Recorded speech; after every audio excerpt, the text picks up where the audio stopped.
Kim Jong-un's regime is among a shrinking bloc of authoritarian rulers in Asia. Are the last of Asia's authoritarian governments about to expire? Burma is the latest to move toward reform. The military-backed government there has opened up the political process, and it's expected the opposition will win the next election, promised in 2015, and will take office without interference. But democracy does not seem to be flourishing in other parts of Southeast Asia. That's what Joshua Kurlantzick believes. He specializes in Southeast Asia for the Council on Foreign Relations, and his book, Democracy in Retreat, says the cherished idea that as countries develop a middle class, they inevitably turn toward democracy is wrong, or at least there are signs of slippage. Joshua, welcome to LinkAsia. Thank you. Now let's look at two Asian countries that have new but relatively big middle classes, Thailand and the Philippines. Outline for us why the Thai middle class is unhappy with democracy. Well, they see democracy as having produced basically a system where you get elected one time or multiple times, like Thaksin Shinawatra, but there are no other checks and balances on the rule of law. And so you get elected and then you destroy all opposition. That doesn't mean you're really a Democrat. And now what about the Philippines? In your book, you say that in less than 2 decades, the Filipino middle class has switched from leading the fight for democracy during the dictatorship of Ferdinand Marcos, now to leading the battle against democracy. What are the reasons for that?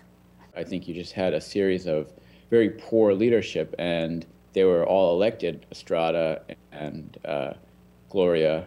And the middle class didn't see that democracy was A, producing any growth, B, producing any fine leadership. And so there became this kind of nostalgia for the Marcos era, which is strange even among people who fought it. But it's, it's a reason why Imelda Marcos, the rest of the family have been able to succeed in politics. And of course, Gloria is Gloria Arroyo, who replaced Estrada after big demonstrations. But what did the middle class like about Marcos? I'm not saying that necessarily people want Marcos back. It's just that they're unsatisfied with what they thought democracy would bring. After Marcos was gone, you had a period of instability, but eventually you had, under Fidel Ramos, a pretty good growth, pretty solid economy, seemed like the Philippines was going in the right direction, and then you had about 15 years of weak growth, rising inequality, growing crime, all sorts of problems, massive corruption. And so, in retrospect, people's memories get hazy, and that I'm not saying that actually people long for the days of Marcos, or any similarly in Indonesia you'll see studies that show that people have a more favorable opinion of Suharto now. It's just that they became dissatisfied with what democracy has brought, and in comparison, they seem to think that the past was better. But in reality, no, Marcos wasn't a good leader, and I still think that even a weak Democrat like Gloria, or even Estrada, is better than Marcos. It seems that other more established democracies with a huge middle class are also in rough water. Japan's economy is underwater. Its recent election saw the lowest voter turnout since World War II. And it elected a repeat, Shinzo Abe, who had been in office before. Are all these danger signs, do you think? I think Japan is definitely a much stronger democracy than the Philippines or Thailand. Remember, Thailand had a coup only 7 years ago now, right? So that's very recent. And in the Philippines, you had many attempted coups against Aquino. You had sort of pseudo-attempted coups against Gloria.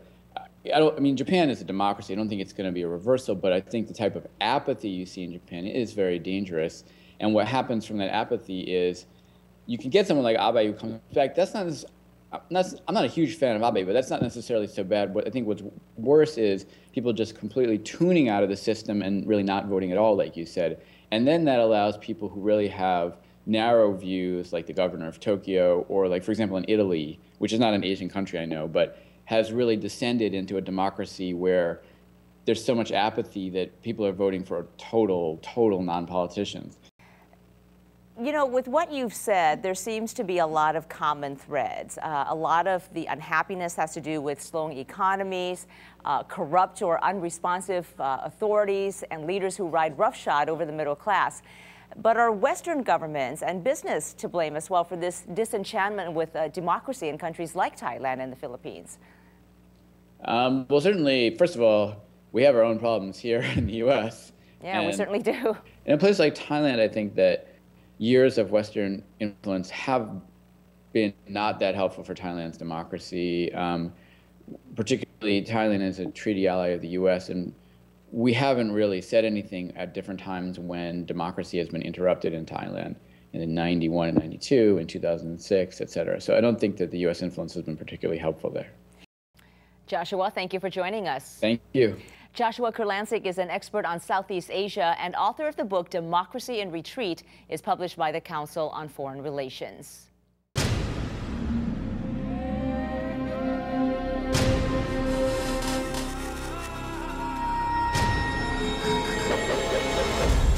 Now on U.S. airwaves, a global channel of uncompromising stories. World news, documentaries, entertainment, and culture. Link TV, connecting you to the world. For more information, visit linktv.org.